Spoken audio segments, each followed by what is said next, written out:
শাহজালাল আন্তর্জাতিক বিমানবন্দরের নতুন টার্মিনাল। নান্দনিক স্থাপত্যশৈলী এবং আধুনিক সকল সুযোগ সুবিধা নিয়ে প্রস্তুত হচ্ছে ঢাকা বিমানবন্দরের তৃতীয় এই টার্মিনাল। গত কয়েকদিনের নির্মাণ কাজে বদলে গেছে হযরত শাহজালাল আন্তর্জাতিক বিমানবন্দরের তৃতীয় টার্মিনালের চিত্র। সুপ্রিয় দর্শক, আজকের পর্বে ঢাকা বিমানবন্দর টার্মিনাল 3-এর উত্তর পাশ থেকে দক্ষিণ পাশ পর্যন্ত নির্মাণ কাজের অগ্রগতি এবং সৌন্দর্যবর্ধন কাজের সর্বশেষ তথ্যচিত্র নিয়ে সাজানো হয়েছে। তাই আজকের পর্বের বিস্তারিত জানতে ভিডিওটি না টেনে শেষ পর্যন্ত দেখুন, আশা করি আপনাদের ভালো লাগবে। আমরা এখন আছি মূল ভবনের দক্ষিণ পাশের অংশে। টার্মিনালের ভিতরে দক্ষিণ পাশের অংশে থাকা সড়কগুলো যুক্ত হয়েছে ঢাকা বিমানবন্দর মহাসড়কের সঙ্গে।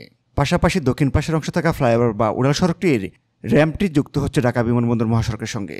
এরই মধ্যে র্যাম্পের নির্মাণ কাজ প্রায় শেষ পর্যায়ে। দক্ষিণ পাশের অংশের এই ফ্লাইওভারটি ব্যবহার করে উত্তরবঙ্গ তথা গাজীপুর, টঙ্গী, উত্তর দিক হতে আসা যানবাহনগুলো সরাসরি তৃতীয় টার্মিনালে প্রবেশ করবে। আর নিচের সড়কটি দিয়ে বনানী, মহাখালী, বিশ্ব রুট হতে আসা যানবাহনগুলো থার্ড টার্মিনালে প্রবেশ করবে। বর্তমানে ঢাকা বিমানবন্দরের নতুন এই টার্মিনালটির উত্তর পাশের তুলনায় এই দক্ষিণ পাশের অংশের নির্মাণ কাজ সবচেয়ে বেশি শেষ হয়েছে।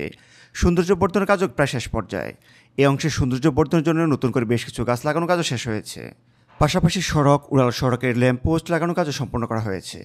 সবকিছু মিলে এই দক্ষিণ পাশের অংশ যেন এক নান্দনিকতার ছোঁয়া পেয়েছে। সুপ্রিয় দর্শক, টার্মিনালটির এই দক্ষিণ পাশের দিক হতে আমরা এখন চলে যাব উত্তর পাশের অংশে। সেই অংশে বেশ কিছু নির্মাণ কাজ বাকি ছিল, যেগুলো শেষ করা হচ্ছে। আমরা চলে আসলাম টার্মিনালটির উত্তর পাশের অংশে। এই অংশে ফ্লাইওভার বা উড়াল সড়কটির সংযোগ সড়ক অংশে নির্মাণ কাজ বাকি রয়েছে। ফ্লাইওভারের র্যাম্পটি এখন যুক্ত করার কাজ চলছে ঢাকা বিমানবন্দর মহাসড়কের সঙ্গে। মূলত এই অংশে থাকা ফ্লাইওভারটি ব্যবহার করে সাধারণ যানবাহনগুলো টার্মিনাল 3 থেকে বেরিয়ে যাবে। পাশাপাশি এই উত্তর পাশের অংশে একটি বৃত্তাকার ইউটার্ন নির্মাণ কাজও শেষ করা হচ্ছে।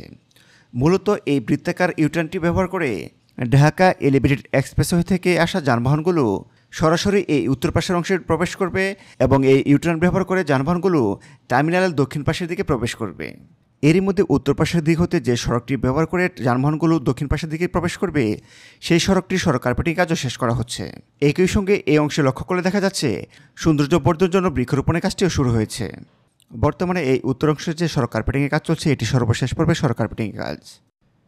মূলত পরিকল্পনা অনুযায়ী চলতি মাসের মধ্যেই ঠিকাদার প্রতিষ্ঠান শতভাগ নির্মাণ কাজ শেষ করার কথা রয়েছে এই তৃতীয় টার্মিনালটির। তারপর ঠিকাদার প্রতিষ্ঠান নতুন এই টার্মিনালটি বুঝিয়ে দিবে বেসামরিক বিমান চলাচল কর্তৃপক্ষ বেবিজককে। আর সামনে থেকে এটি হচ্ছে তৃতীয় টার্মিনালের মাল্টিলেভেল কার পার্কিং ভবন।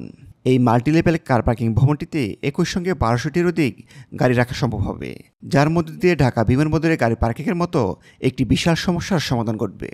পাশাপাশি টার্মিনালটির অভ্যন্তরে থাকছে বিশ্বের অত্যাধুনিক বিমানবন্দরগুলোর মতো আধুনিক সুযোগ সুবিধা। বলা হচ্ছে দেশের এভিয়েশন খাতকে আমল বদলে দিতে পারে তৃতীয় এই টার্মিনাল।